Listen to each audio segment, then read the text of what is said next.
Thanks for staying with us. It's time now to take the final lap of our journey in this program today. Nyesom Wike, the Federal Capital Territory City Minister, has revoked the land allocations of 568 political figures, including governors, senators, and other prominent individuals. Among those affected are Bayelsa State Governor Diodiri, Imo Governor Hope Uzodinma, Senate Leader Kwayomi Bamidele, and PDP National Secretary Senator Samuel Anyao. These individuals had land allotments in Maitama 2, Cadastral Zone A10, Abuja, but failed to pay their outstanding certificates of occupancy (COO) bills within the extended grace period. The revocation follows the expiration of 2 weeks grace after an initial 14-day deadline given to 3,273 land allottees to settle their COO's bills. While 2,511 complied, 762 individuals were allowed an additional grace period. However, by January 15, only 194 had paid, leading to the withdrawal of land rights for the remaining 568 defaulters. Among the individuals impacted are former Enugu State Governor Chimaroke Namani, Senate Minority Leader Abba Moro, and NITCOM Chairman Abike Dabiri Erewa, along with several federal lawmakers. The FCTA's notice clarified that those who completed their payments by January 15 are not affected by the revocation, in line with Sections 28 of the Land Use Act of 1978. Our guest this morning is Wisdom Chapp, Public Affairs Analyst. Good morning and welcome to the program, Wisdom. Good morning, and it feels good to be in the studio today. It feels good. I remember quarreling you the last time. Why didn't you come to the studio? Okay, well, this has happened now. Yes. Land revocation by the FCT minister. What are your thoughts? You know, this issue came up in the last presidential media chat with President Bola Ahmed Tinubu. And, you know, the journalists there asked him the same question on this topic. And the president said, look, Nigerians are just struggling with compliance. And when we now see the enforcement of certain laws, we begin to fight it. As you can see, the high-profile individuals that are affected, some of them are even the FCT minister's friends. If you look at it, for example, the national secretary of the PDP, Sam Anyao, is a good friend of the minister. But this is not where we discuss friendship. This is where we are discussing compliance, you know. And if you look at the numbers, you appreciate what the minister is doing. Between May 2010 and 2015, and this is data from the FCT administration. Now we say 5,655 CFO were granted. Between 2015 and 2019, 1,174 CFO were also signed, and in the last 1 year we have had 5,481 CFO signed between 2023 and 2024. What it means is, like, in the last 13 years, under this FCT administration, Minister Wike has signed more than, the number of CFO, over the years. What does it mean? Compliance, and he has been chasing those people who have not paid. If you don't pay, we revoke it. Look, this might be an issue for some people, but like the president said, we're just struggling with compliance and we need to comply. So we must commend the FCT minister, for the work he's doing. Many have. We continue to commend him for driving. Nigerians are not used to, a firm leadership, so they are struggling here and there, to make it happen. And you can see, since after the presidential media chat, everybody is quiet, everybody is complying, because they know that the president is, of course, in support of the minister and the work he's doing. So we need to see more of this. You need to go to Abuja and see what is happening in Abuja. I like to say, very, very, very nicely to people, look, there's no argument. The moment you land in the international airport in Abuja, take a taxi and just ask the taxi man, please tell me the performance of the minister. They will tell you. It's how you hear and know what the performance and what is happening in the FCT from the common Nigerian, that uses the roads. Some of the roads have been blocked for 10 years, have not been completed. There are some areas in Abuja, before you get to this place, you have to go and turn around a long ride. It's now an easy ride. So the infrastructures and everything happening in Abuja, the reforms by the administration, we need to commend FCT Minister Wike. It just means that his performance from Rivers State as governor was not a fluke. You know, this is someone that can perform. And of course, as a performer, you face resistance. And that's what the FCT Minister is facing at the moment. And I think it's equal to the tax. And he has really been doing his very best. So I think President Tinubu is very pleased with the work the minister is doing. And as I said, Wike is a good man. And that's what he said. I must give it to Wike. I think, but that tells us that in Nigeria, like, okay, Obasanjo was the one who said it when he was asked about Yaradua. How would you assess Yaradua as a leader? He said, it takes more than being a good man to be a good leader. So I think that's what is playing out here. I must give it to Wike. Not many leaders will be as stubborn as he is. I really would not say stubborn. You know, you just have to be firm. Yeah, well, your yes should be your yes, your no should be your no. A stubborn person doesn't allow external influences. Yes, and you know, not take it. One of the biggest issue our leaders face is you know, they're sometimes indecisive. And that indecision comes from external influence. You know, as a leader, you've decided you will do this, and the next morning, everybody has called you. You know, so they are complimentary card compliant. That's what I said. So we really must commend the FCT minister. You should travel to the FCT. Honestly, I mean, last year alone, I frequent the FCT nearly every month, so I know what is happening in the FCT. You know, you go there, the infrastructures, everything is moving, everything is working. In fact, areas outside the outskirts of the main Abuja, you need to go and hear what the communities are saying. They are so pleased. Some of the communities, no FCT minister since 1999 has gone there. You know, development seems to be centered only around Abuja, you know, main town. But there are other communities, you know, there are area councils in the Abuja. Development needs to spread, and it's what the minister is doing. You can see even in education, new schools they are building, they are refurbishing, they are rehabilitating.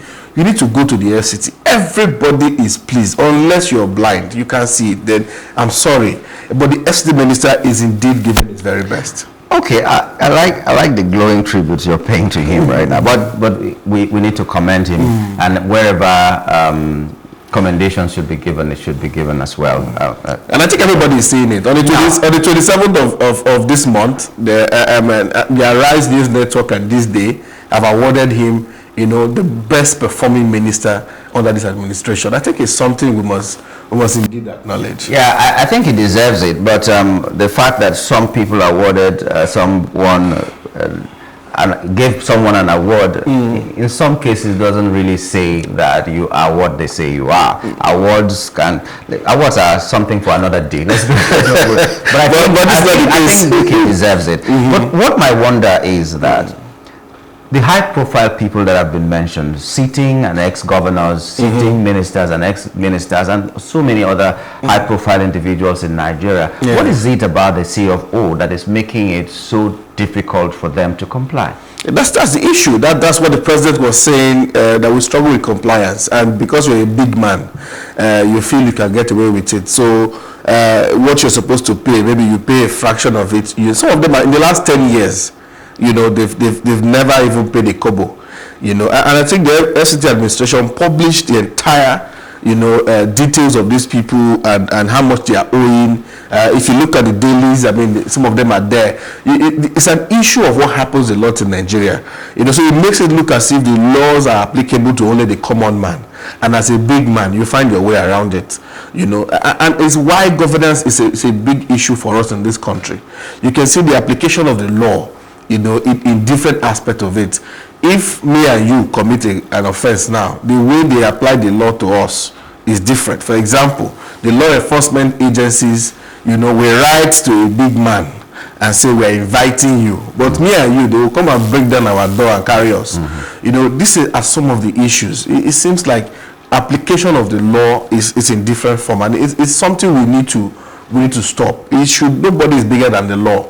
You know, you can't be bigger than the law. In applying the law, it should be the same for every single person. I think it's what we are not really achieving so well in Nigeria, and we need to correct that. So what you're seeing in Abuja now with this C of O issue are just a clear example of, because you know you're a senior citizen, you're a big man, you're a CON, MFR, and all of that. You feel like, you can get away with some things because you're a former governor, you're a former senator.